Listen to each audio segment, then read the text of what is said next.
Hey, welcome to the Summit Host Hangout podcast, where you'll learn how to host a high-converting virtual summit that leads to your biggest signature offer launch yet.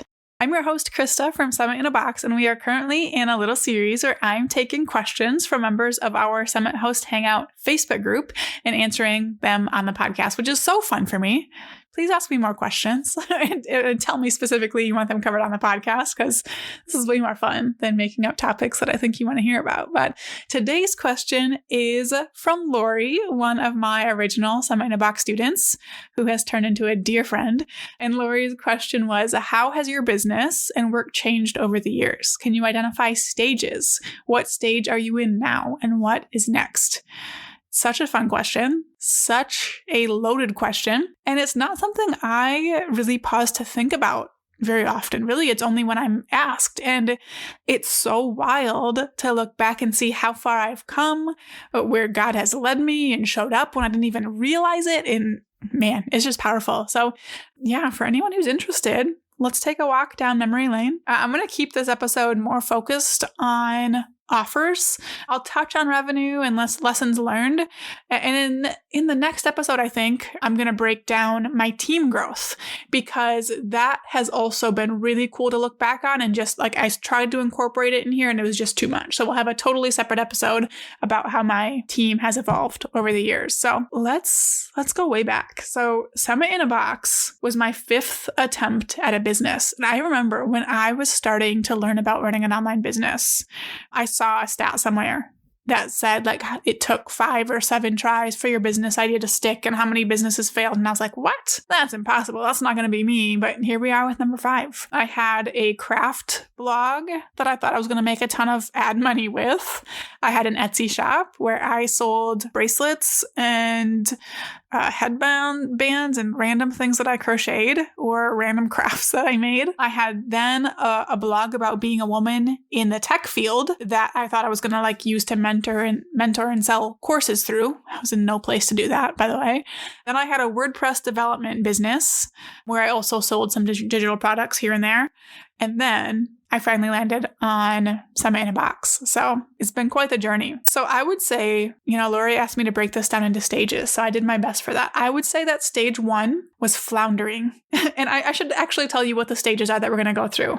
We're going to go through floundering onto something, having a successful service-based business, summits versus WordPress development. Summit in a Box takes over. It's going to be stage 5. Stage 6 will be learning what it means to be a real business owner. And stage 7 is CEO. That's what we're going to go through. We're going to make our way through there, hopefully fairly quickly in this episode. So let's talk about stage 1, which was floundering. And I would say that involved the craft blog, the Etsy shop, and the Woman in Tech blog. I had no clue what I was doing, no idea what went into the online business world or like what would lead to success. And that's not saying any of that's bad. I don't regret those at all. All of them are the start of what got me here. All of them were practice. All of them were me trying things that didn't work, which led me to the things that did work. I learned about marketing. I learned about dealing with websites. I learned about offering, offers, even if they didn't go well. I learned that it wasn't going to be nearly as easy as people made it look. That's a big thing I learned. It just let me dream about what it could look like. I remember sitting at my desk one day, writing a blog post, being like, oh my gosh, people like, this is what they do. They make their living doing this. I really would love to do that. Like, I remember that so vividly. But like for the craft blog, if we go back and break that down a little bit, I wrote a handful of blog posts for that. Like, that is how I thought people were going to find me and make my ad money. I had set up a WordPress website, which, oh man, that first one, that was a struggle to figure that out. And it was not pretty. Let me tell you that. I did a lot of commenting on other people's blogs in an attempt to get traffic. And I gave up on it pretty damn quickly because I saw how a lot of people were selling through Etsy and using Instagram to do it. So I moved over to that really fast, kind of jump ship on the whole craft blog idea, because I also figured out that, man, writing a blog post breaking down a craft project is a lot of work, so much work. And I was like, all right, I need something easier. So I jumped over to the Etsy shop where I sold crocheted stuff.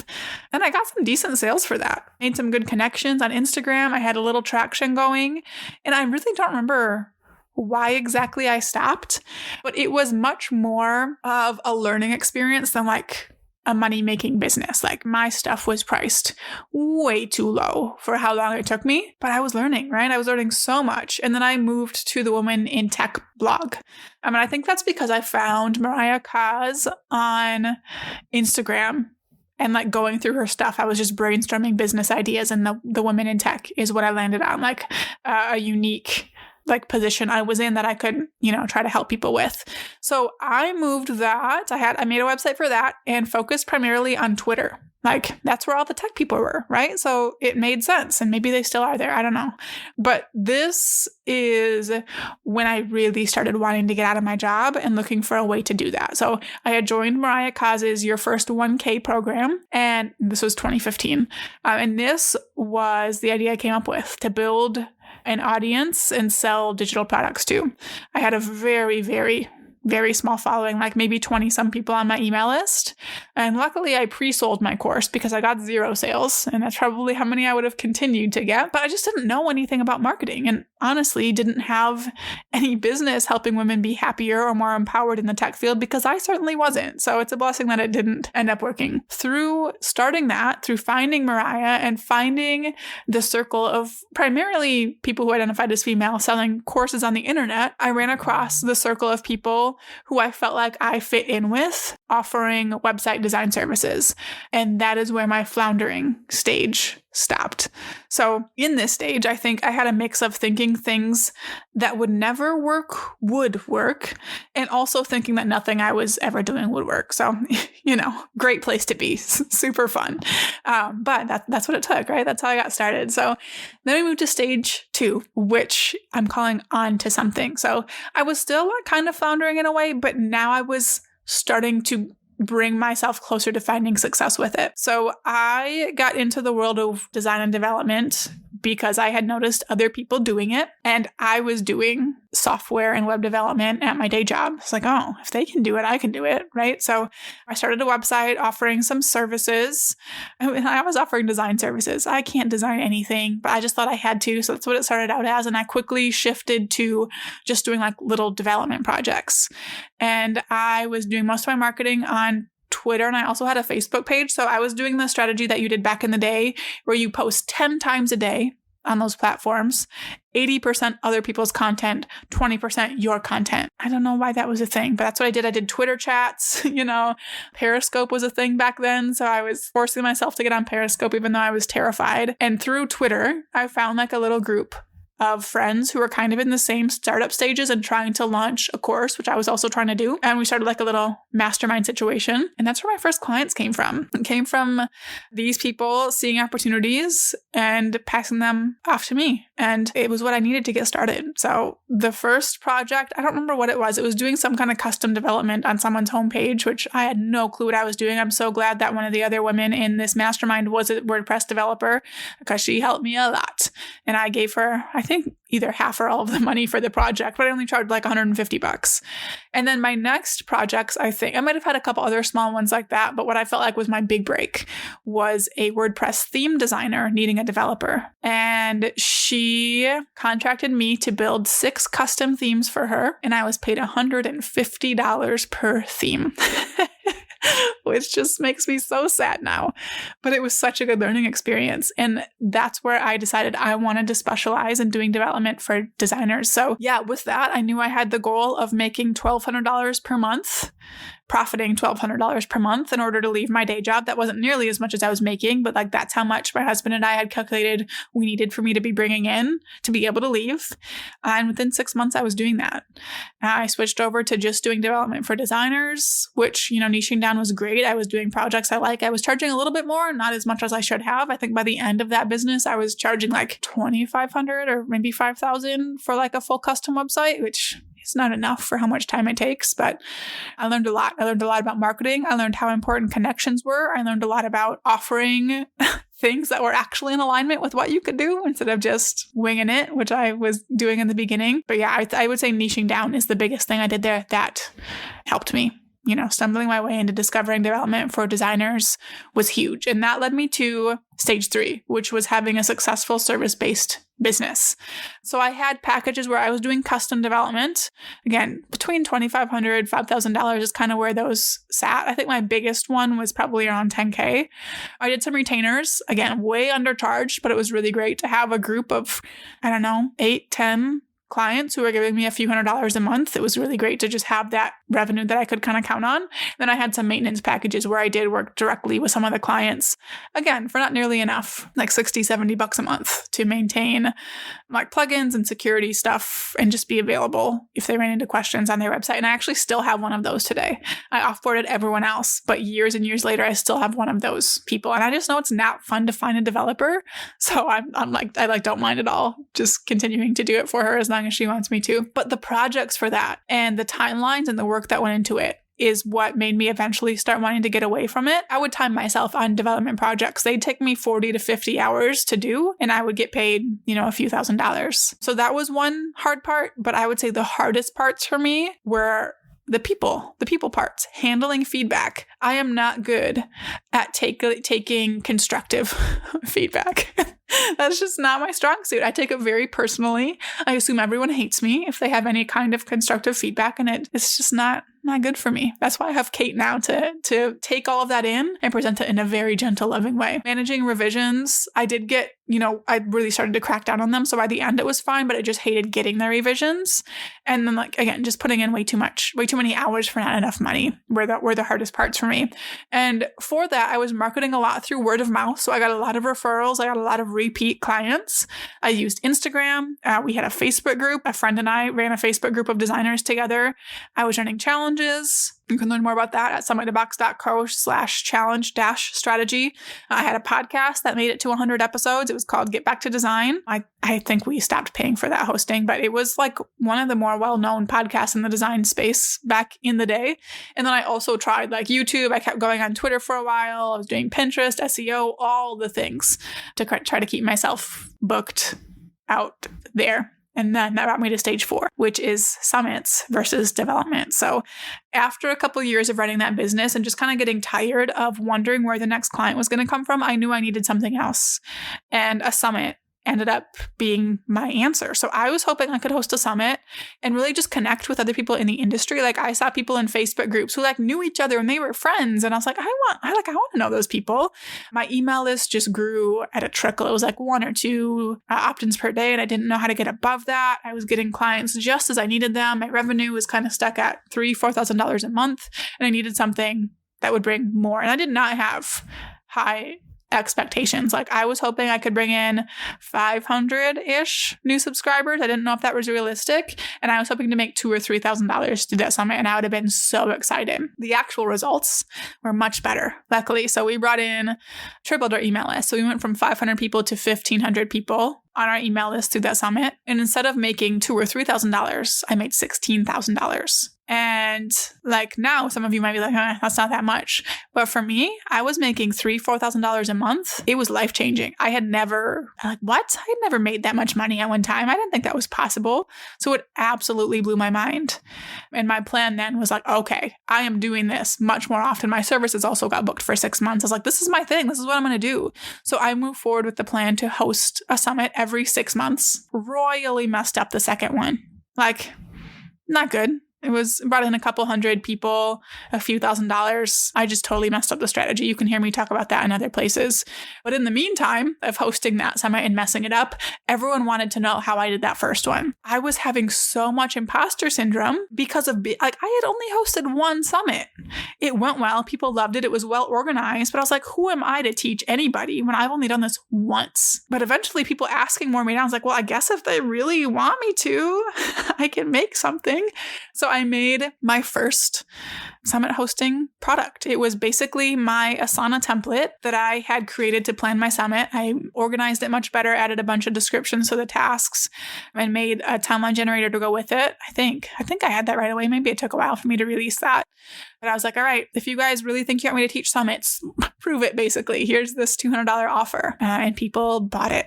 So I moved forward with that. And I'm going to save the rest of the like Summit in a Box creation story for the episode it already exists in. We will link to it in the show notes. It's basically about how I, went from that product to like a membership to our full Summit in a Box program and what all of that looked like. But over the course of a couple of years, I built our full Summit in a Box program. And during those couple of years, I was balancing all of that with development work and hosting summits for the development business. So it was a lot. One-on-one client work where the projects took 40 hours, hosting summits, building a totally separate brand and program. That was a lot. Luckily, I did not have kids during most of that time. And then I did, and it was a whole different ballgame. But overall, I was just terrified that switching over to teaching about summits wasn't going to work long-term. And I also needed the revenue. So I kept myself safe with development clients. But I really loved how selling the digital products was feeling over doing the client work because there wasn't, the feedback and people portion of that as much, right? So that leads us to stage 5, which I'm calling Summit in a Box Takes Over. So it was December of 2019 where I really doubled down on building out the Summit in a Box resources. I was like, all right, if this program is ever going to happen, if I'm ever going to get done, I need to just do it. So I paused on taking custom development work so I could just pound out all the resources for Summit in a Box, cut way back. I just had my retainer clients for the most part. And yeah, I was building the program and launching it through a challenge, and I just needed to stop. And it turns out, little did I know it, that was the end of my development work, because the first launch of Summit in a Box made more than what I made in a year doing development.